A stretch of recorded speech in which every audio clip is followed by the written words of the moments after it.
Hello Void Dwellers. I have been a gamer all my life, long before gaming was even a word. Yeah, we just used to call it playing video games until the early 2000s. I was born in 1982 and as a 90s kid, I always loved adventure games. Shooters like Doom and Duke Nukem and Quake, yeah, they were fun for a time. And I could play platformers like Mario or whatnot for a couple of hours, but my real passion was strategy, like Dune or Command & Conquer, and above all, adventure games. They were for me like those choose-your-own adventure books, but better, because you were actually there. And yeah, in those days, we still needed to use our imagination because, look at this crap. It looked ridiculous, but it was awesome. You had a graphical representation and you imagined what it actually looked like, and you were the hero. You had to make choices and solve puzzles and get to the end of the adventure using your wit, and I absolutely loved it.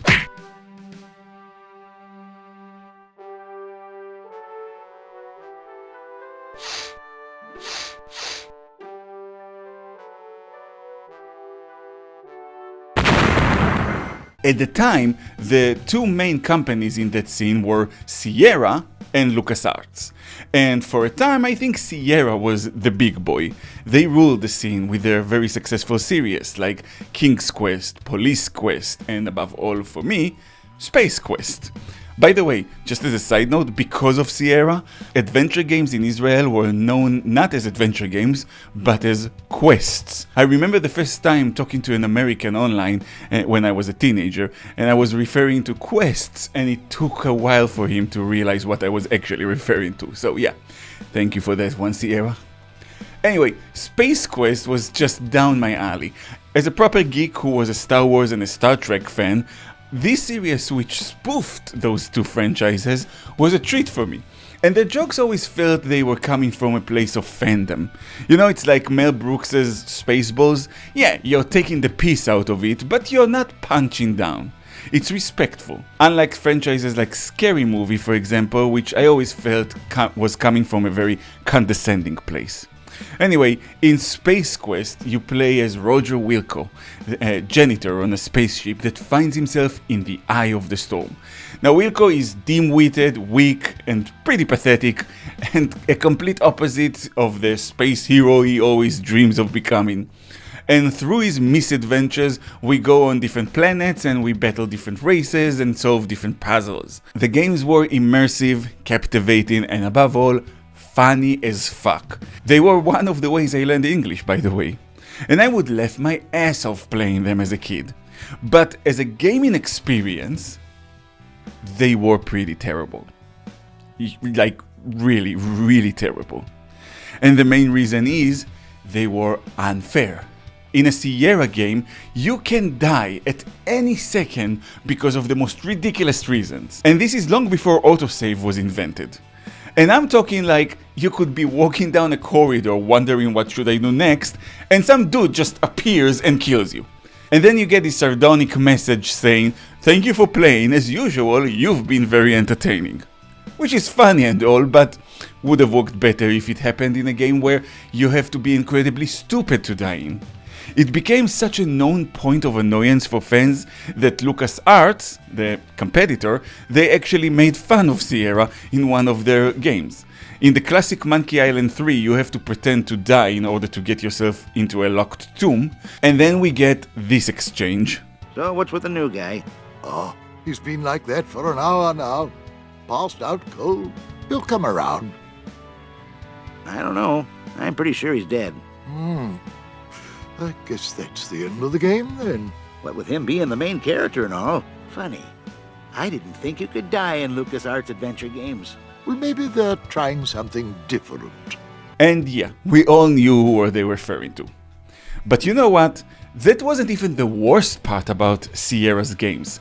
The worst part was that you could get stuck if you did something wrong in the early stages of the game. You could invest hours in the game, progressing, and then you get to a point where you suddenly realize there's no way to move forwards. For example, in Space Quest 4, right at the beginning of the game, you go into this space pod and there's a terminal with buttons on it. And if you touch any of the buttons, that's it, you've lost. There's no way for you to finish the game now, because the screen has on it the coordinates for the place where you're at right now, and if you touch anything before writing it down, it's gone, and you can never get it back. And later in the game you have to go back to those coordinates to complete the game. You might be thinking, well, get a walkthrough. Yeah, the problem is, back in those days, no one had a walkthrough, there's no internet yet. Plus, in this case, a walkthrough wouldn't help you, because the code that appears on the pod screen is generated randomly at every play. So if you didn't write it down, you had to start an entirely new game, or hope that you have a saved game before touching anything. But even then it would be a nightmare, because you wouldn't realize you need this code until 3 or 4 hours into the game. I actually don't think there's a single human alive who ever finished this game on the first try without any pre-knowledge. And that, above everything else, is simply a bad design. This is a bad gaming experience. And I honestly believe today as an adult that it was part of why the adventure game scene died out. I believe that bad game design, especially by Sierra, brought down the entire genre. It even harmed their competitors, because people just assumed that was what adventure games are like.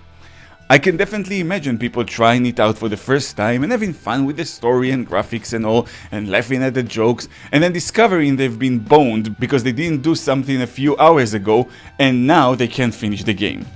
And they went, screw this, and never bought another adventure game again. And I don't think the developers realized that in real time, because this is before the internet, this is before reviews on Steam and stuff like that. So the feedback they got was basically the sales themselves and maybe letters they received from people. Now think about it, who would actually write them? Most people who had a shitty experience like that with the game probably blamed themselves for not being able to solve it and wouldn't think of writing to the company. The people who would communicate are those few gamers who were determined or obsessive enough to actually keep going and try again and they loved it, or the very small minority who did hate it and would write about it. So the developers probably got a very askew image of what the public's reaction was. A false perception of how popular their type of game design was. And indeed, I remember talking to friends as a teenager, and a bunch of them said they hated adventure games because they hated it when they got stuck. The way games are designed today, of course, there's always a way to progress. There are built-in hint systems, and of course, push come to shove, we always have the internet. But at the time, none of that existed. And I think people naturally gravitated towards skill-based games. Games that didn't make them feel stupid and betrayed.